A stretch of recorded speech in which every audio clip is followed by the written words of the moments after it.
প্রিয় দর্শক, আমি এখন দাঁড়িয়ে আছি গাজীপুর শহীদ তাজউদ্দিন আহমেদ মেডিকেল কলেজ হাসপাতালের জরুরি বিভাগের সামনে। আপনারা হয়তো শুনেছেন যে সন্ধ্যা 6:30টায় গাজীপুর জেলা প্রশাসক কার্যালয়ের সামনে বৈষম্য বিরোধী ছাত্র আন্দোলনের সহকারী সমন্বয়ক মুফাসসির হোসেনের গায়ে গুলি করেছে দুর্বৃত্তরা এবং এই গুলিতে আহত হয়ে তিনি তার সহকর্মীরা তাকে উদ্ধার করে দ্রুত গাজীপুর শহীদ তাজউদ্দিন আহমেদ মেডিকেল কলেজের ইমার্জেন্সিতে নিয়ে আসেন। এবং আমি আপনাদেরকে একটু দেখাতে চাই যে ইমার্জেন্সিতে নিয়ে আসার পর কর্তব্যরত ডাক্তার তাকে দ্রুত চিকিৎসা দেন এবং তার গুলি বের করার জন্য তাকে ওটিতে নেওয়া হয়েছে এবং বর্তমানে সংখ্যামুক্ত বলেও জানিয়েছেন ডাক্তাররা। তবে এই ঘটার সাথে সাথে গাজীপুরের আইনশৃঙ্খলা বাহিনী, পুলিশ এবং সেনাবাহিনী ঘটনাস্থল পরিদর্শন করেছে। ইতিমধ্যে গাজীপুর জেলা প্রশাসক হাসপাতালে এসেছেন এবং আহত মুফাসসিরকে দেখেছেন। হেফাজতে ইসলামের গাজীপুর জেলার জয়েন্ট সেক্রেটারি মুফতি নাসিরউদ্দিন খান, আমি তার কাছে জানতে চাইব যে আজকের যে গুলির ঘটনাটা ঘটেছে আসলে এটা নিয়ে ওনার একটু প্রতিক্রিয়া।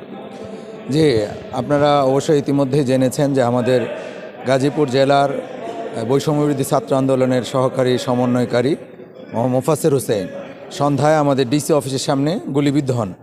গণবিরোধী ছাত্র আন্দোলনের ভাইয়েরা তাদের বন্ধুদের জন্যে, তাদের অন্যান্য সহকর্মীদের জন্যে, সহযোদ্ধাদের জন্যে প্রতিবাদ সমাবেশের আয়োজন করে, যেখানে বৈষম্যবিরোধী ছাত্র আন্দোলনের কেন্দ্রীয় নেতৃবৃন্দ ছিলেন, সার্জিস আলম সহ আরও অনেকে এখানে এসেছিলেন।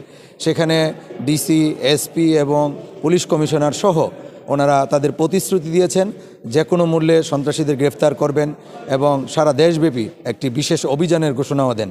আমরা রাজনৈতিক নেতৃবৃন্দ সহ আমরা আমাদের এই নাটায় আমাদের কৃষি গবেষণার ধান গবেষণার ভিতরে সেখানে সকল দল আমরা এই বাংলাদেশ আর্মির যিনি গাজীপুরে দায়িত্বশীল ব্রিগেডিয়ার জেনারেল জাহিদ সাহেব এবং ডিসি নাফিসা আরিফিন সহ সরকার ঊর্ধ্বতন কর্তৃপক্ষের সাথেও আমরা বৈঠক করে এই পরিস্থিতি যত দ্রুত সম্ভব বিচারের আওতায় এনে সন্ত্রাসীদেরকে সামাল দেওয়ার জন্য আমরা ওনাদেরকে পরামর্শ প্রদান করি।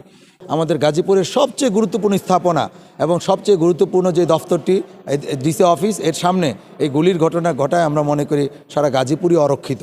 আমরা এই গাজীপুরকে অরক্ষিত দেখতে চাই না। আমরা অতি দ্রুত সারা আইনশৃঙ্খলা পরিস্থিতিকে স্বাভাবিক করে নিয়ে আসবেন বলে আশা রাখি। এবং আমার সামনে উপস্থিত হয়েছেন ওই মুফাসসির হোসেনের গুলি লাগার ঘটনার সময় যিনি তার পাশে ছিলেন এবং নিজ চোখে ঘটনা দেখেছেন এবং যিনি হাসপাতাল পর্যন্ত মুফাসসিরকে নিয়ে এসেছেন। আমি জানতে চাবো তার কাছে প্রকৃত ঘটনাটা আসলে কী ঘটেছিল। আচ্ছা, আসলে বৈষম্যবিরোধী ছাত্র আন্দোলন গাজীপুর জেলা কমিটির মুখপাত্র আমি, এবং কালকের পর থেকেই দেখতেছিলেন যে আমাদের উপর যেই হত্যাকাণ্ড চালানোর চেষ্টা হইতেছিল কালকে রাতে এবং আজকে সারাদিনের সেই কর্মসূচি ছিল। এখানে সার্জিস ভাই উপস্থিত ছিল, তারপর হাসনাত ভাই উপস্থিত ছিল, কেন্দ্রীয় অনেক নেতাকর্মী ছিল এবং গাজীপুরের যত নেতাকর্মী ছিল সর্বদলীয় নেতাকর্মীরা কিন্তু উপস্থিত ছিল সারাদিন এবং কর্মসূচি আমরা পালন করেছিলাম। কর্মসূচি শেষে আমরা প্রশাসনকে 12 ঘন্টার আলটিমেটাম দিয়েছিলাম এবং সর্বশেষে সকলকে বিদায় দিয়ে আমরা ডিসি অফিসের সামনে যে মসজিদটা ছিল ডিসি অফিসে, ওই মসজিদে নামাজ পড়ে এবং সেখানে গুটি কয়েক সাংবাদিকও উপস্থিত ছিল। ওনাদের কাছে আমরা আবার আমাদের মতামতগুলো প্রদান করতেছিলাম।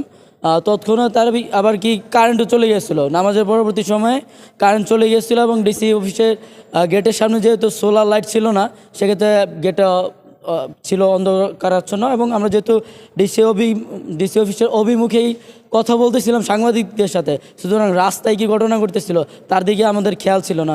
যতটুকু বুঝতেছিলাম একটা বাইক নিয়ে আর কি আপনার রেলগেট থেকে আপনার মহিলা কলেজ অভিমুখে যাইতেছিল এবং তৎক্ষণাৎ আর কি আমাদের উপর গুলিটা করে। আমি আর মুবাশশির ভাই পাশাপাশি দাঁড়ানো ছিলাম, হয়তো বা সারাদিন নিউজ মিডিয়াতে আমাদের ফুটেজগুলো দেখতেছিল, সেই দেখার মাত্র আর কি আমাদেরকে চিহ্নিত করছিল এবং সেই অনুযায়ী আমাদের কাছে আমাদের উপর হামলা করতে চাইতেছিল। যদিও ওখানে আমি উপস্থিত ছিলাম, আল্লাহ সুবহানাহু ওয়া তাআলার রহমতে আমি বেঁচে গেছিলাম এবং মুবাশশির ভাইয়েরও বডিতে লাগে নাই, হাতে গুলিটা লেগেছিল। তারপরেও বলতে হয় যে আসলে এই পরিস্থিতিতে আমরা একটু নিরাপদহীনতায় ভুগতেছি, কারণ প্রশাসনও কীরকম জানি এখন পর্যন্ত কোনো পদক্ষেপ, যেই সব খুনিরা আমাদের উপর অ্যাটাক করতেছিল, আমাদের ভাইদের উপর অ্যাটাক করছিল, এখন পর্যন্ত কোনো পদক্ষেপ আমাদের কাছে দৃশ্যমান হয়নি এখনও। গতকালকের ঘটনায় আজকে কেন্দ্রীয় ছাত্র সমন্বয়ক সার্জিস আলম এবং আবুল হাসনাত সেখানে এসেছিলেন এবং কেন্দ্রীয় অনেক নেতৃবৃন্দ এসেছিলেন ছাত্র সমন্বয়কদের।